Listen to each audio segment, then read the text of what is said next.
Good morning, सुप्रभात विद्यार्थियों। आज हम पौनद्वीतिका के अगले पाठ में उपस्थित हैं। हम पद को देखेंगे। थोड़ा आगे सरस रव का धाम सतपुष्प वाला, अच्छे अच्छे बहुद्रुम लतावन सौंदर्यशाली, मिंद्रा विपिन मन को मुग्धकारी मिलेगा।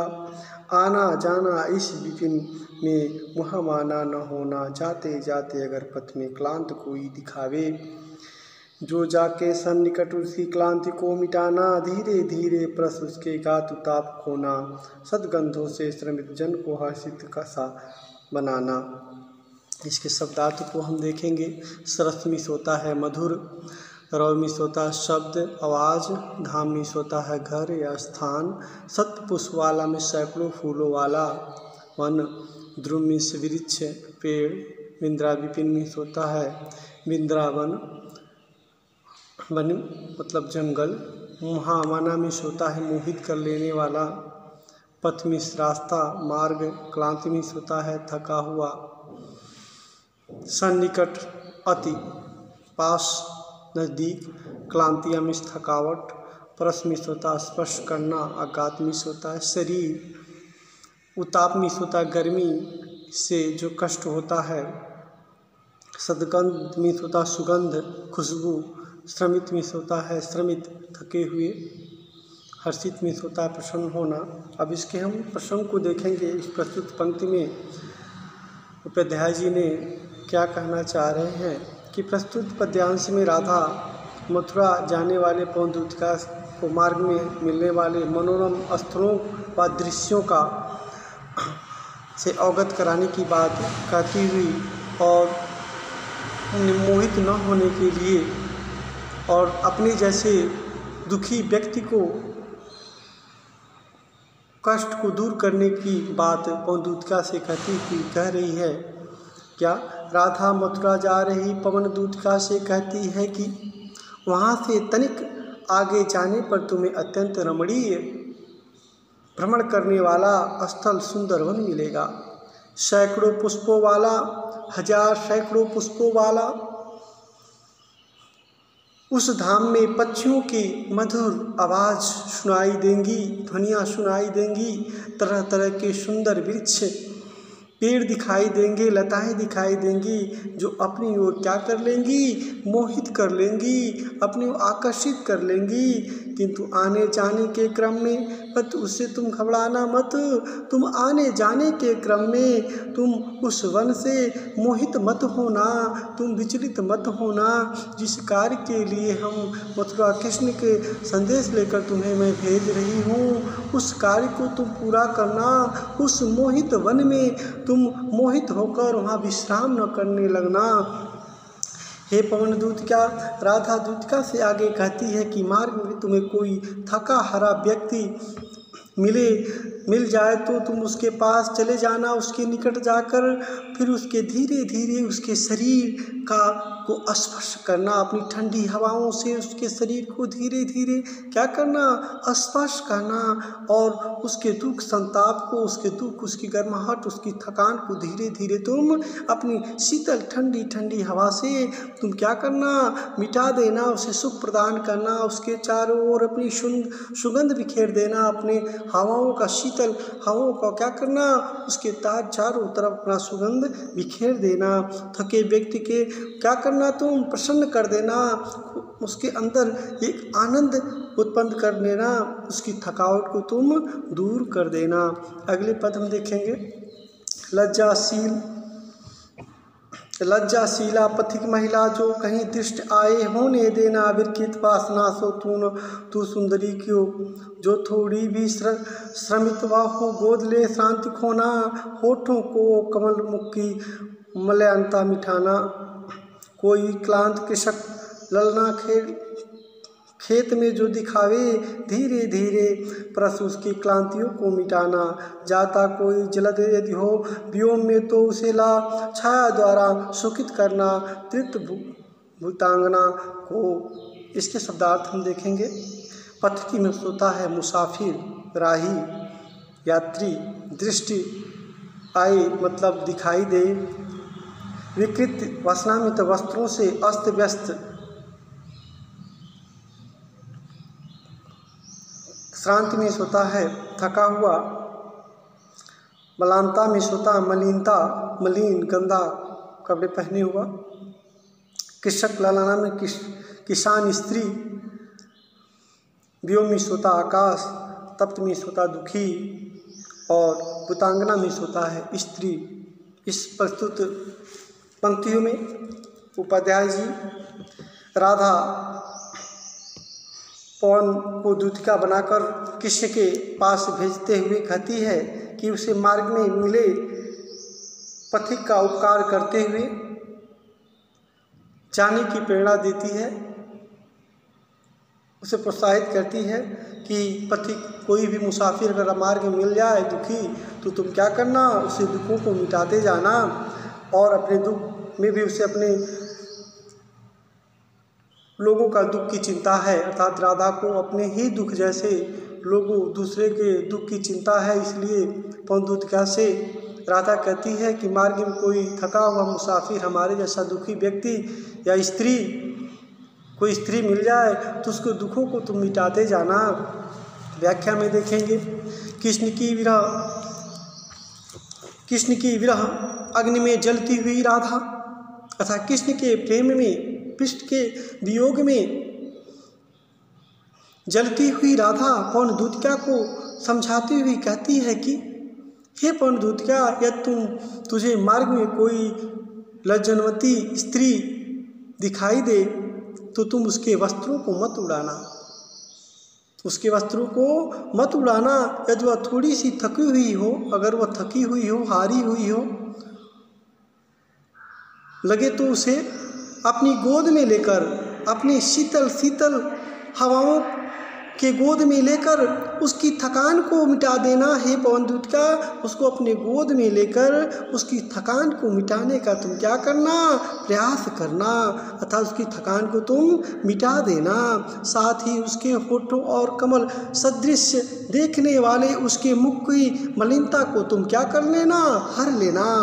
राधा पवन से यह भी कहती है कि यदि तुम्हें मार्ग में खेत में काम करने वाली कोई थकी हुई हारी हुई स्त्री दिखाई दे तो तुम्हें धीरे धीरे उसके पास पहुंचकर अपने स्पर्श से उसकी थकान मिटा देना। साथ ही आकाश में बादल के टुकड़े दिखाई दे तो उस दिखाई देने वाले उस बादल को उसके पास लाकर उसकी छाया के द्वारा उसकी थकान को तुम क्या करना, दूर करना। उस स्त्री की शीतलता, उस स्त्री को क्या करना, शीतलता प्रदान करना, उसे आराम पहुंचाना। हे पवन दूतिका, तुम उस स्त्री को क्या करना, तुम उस शीतलता पहुंचाना। इस पंक्ति में विरहिणी राधा को पीड़ा से व्यतीत दूसरे की पीड़ाओं की चिंता है, इसलिए पवन दूतिका से बार बार कहती है कि मार्ग में कोई स्त्री, खेतों में काम करने वाली स्त्री दिखाई दे तो उसके वस्त्रों को मत उड़ाना, बल्कि क्या करना, धीरे धीरे उसके पास जाना और उसके थकान को अपने शीतल शीतल हवाओं के माध्यम से उसके थकान को दूर करना। अपने गोदों में लेकर, अपने गोद में लेकर उस स्त्री के थकान को दूर करना। अगर हो सके कोई स्त्री खेतों में काम कर रही हो, धूपों में खेतों में काम कर रही हो तो हे पवन दूतिका, तुम आकाश में उस बादल के टुकड़े को, जो बद्री में जो कभी छाया कभी धूप दिखाई देता है, तो वह टुकड़े, बादल के टुकड़ों को लाकर क्या करना, उस धूप से उसे छाया प्रदान करना, उसे शीतलता प्रदान करना, उसको आराम देना। हे पवन दूतिका, तुम उसको क्या करना, उस स्त्री के थकान को दूर करना। अगला पद है जाते जाते पहुँच मथुरा धाम में उत्सुका हो, न्यारी शोभा वर नगर को देखना मुग्ध होना। तू होगी चकित लग के में मंदिरों को, आभा वाले कलश जिसके दूसरे अर्क से हैं। देखे पूजा समय मथुरा मंदिरों मध्य जाना, नानावाद मधुर स्वर की मधुरता को बढ़ाना। किवा लेके रुचितर के शब्दकारी फलों को धीरे धीरे मधुर में से मुक्त हो कर बजाना। इसके शब्दार्थ हम देखेंगे। उत्सुकता में सोता अत्यधिक इच्छुक होना, उत्साहित होना। न्यारी में सोता सुंदर, वर में सोता श्रेष्ठ, मेर में सोता समेर पर्वत जैसे समान ऊंचे वाले, आभा वाले मतलब आभा में प्रकाशित चमकीले, अर्क में सोता सूर्य, नाना में सोता अनेक प्रकार के, कीवा में सोता अथवा रुचि मोहित होना। अच्छा, शब्दकारी में सोता है आवाज़ करने वाली, तथा प्रस्तुत पद्यांश में या प्रस्तुत पंक्तियों में।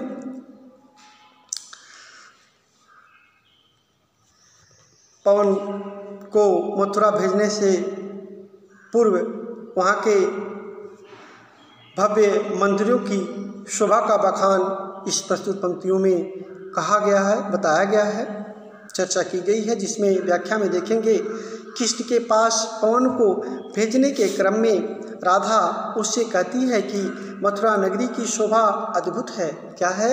मथुरा नगरी की जो शोभा है क्या है? बड़ा ही सुंदर है, अद्भुत है। वहाँ पहुँचकर तुम क्या करना? स्वयं ही उसकी सुंदरता को देखकर तुम क्या हो जाना? तुम भ्रमित मत हो जाना, अर्थात उसकी सुंदरता को देखकर ललायित हो जाओगे। अर्थात उसकी सुंदरता को देखकर तुम क्या हो जाओगे? ललायित हो जाओगे। और इस ललायत में हमारा संदेश को तुम भूल मत जाना। हे पवन दूतिका, क्योंकि ऐसे तुम अपनी उत्सुकता पर क्या करना? तुम रोक लगाना, तुम गंभीर होना, अपितु नगरी की अनुपम शोभा को देखकर उस पर मुग्ध होना। तुम सूर्य के समान चमकते हुए कलशों से युक्त समेर पर्वत जैसे ऊंचे ऊंचे भव्य मंदिर दिखाई देंगे। और मथुरा में क्या होंगे? समेर पर्वत जैसे भव्य मंदिर, शोभा देने वाले सुंदर मंदिर, बड़े बड़े मंदिरों के कलश दिखाई देंगे। लेकिन उस चीज़ को देखकर, उस मंदिर को देखकर तुम क्या हो जाना? तुम भ्रमित न हो जाना। मेरे संदेश को तुम भूल मत जाना। अपने मन पर नियंत्रित करना, गंभीर होकर हमारे संदेश को कृष्ण के पास पहुंचाने का तुम क्या करना? तुम्हें याद होना चाहिए कि जिस कार्य के लिए मैं आया हूँ वह कार्य को मैं पूरा करूँ। राधा पवन से कहती है कि जब मथुरा के मंदिरों में पूजा अर्चना की जा रही होगी, कहती है कि पवनदूत क्या, हे पवनदूत क्या, जब मथुरा के मंदिरों में पूजा अर्चना हो रहा होगा तो तुम उसके मध्य में जाना। उन सब लोगों के बीच में जाकर उस वाद्य यंत्रों के बीच में जाकर उसमें तुम क्या करना? उनमें आवाज़, उनके साथ देना, आवाज़ में आवाज़ मिलाकर उसकी मधुरता को तुम क्या करना? और भी क्या करना? और भी मधुर बना देना। अपनी रुचि से किसी वृक्ष के शब्द रूपी फलों के स्वरों को सुनकर मुग्ध ही अपने मधुर स्वर को उसका साथ देना। अर्थात तुम उसके बीच में जाकर क्या करना? तुम अपने उसके वाद्य यंत्रों के बीच में जाकर उसकी सुंदरता को, उसकी मधुरता, उसकी आवाज़ को और क्या करना? तुम और मधुर बना देना। हे पवन दूतिका, इस चीज़ का आपको ध्यान हो कि हमारे संदेश को कृष्ण के पास तुम्हें पहुंचाना है। और साथ साथ वहाँ पर मंदिरों में जाकर वाद्य यंत्रों के बीच में उस वाद्य यंत्रों का भी साथ देना, उसकी मधुरता को बढ़ाना। आज उपाध्याय जी की इन पंक्तियों में आपने पढ़ा कि पवन दूतिका से राधा कहती है कि मार्ग में बहुत सारे मुसाफिर मिलेंगे, बहुत सारे ऐसी स्त्रियां मिलेंगी, थकी हुई स्त्रियां मिलेंगी, जिसके सन्निकट जाकर उसको दुखों को मिटाइएगा। और जब मथुरा पहुंचोगे तो भव्य मंदिर, कलश, समेर पर्वत जैसे भव्य मंदिर मिलेंगे। उसे देखकर तुम बड़ा ही विस्मय, आश्चर्यचकित हो जाओगे। लेकिन मन पर नियंत्रित करना और हमारे संदेश को कृष्ण के पास पहुंचाना और मंदिरों में जब पूजा अर्चना हो रही होगी तो वहाँ पर जाकर वाद्य यंत्रों में अपनी शक्ति को क्या करना, उनके साथ देना और उस वाद्य यंत्रों की मधुरता को और तुम क्या करना, बढ़ा देना, मधुर कर देना, सुंदर कर देना। ये सब बातें उपाध्याय जी ने इन पंक्तियों में, इन सारे पदों में बताया है। तो आज बस इतना ही। अगले हम वीडियो में फिर से मिलेंगे, तब तक के लिए धन्यवाद।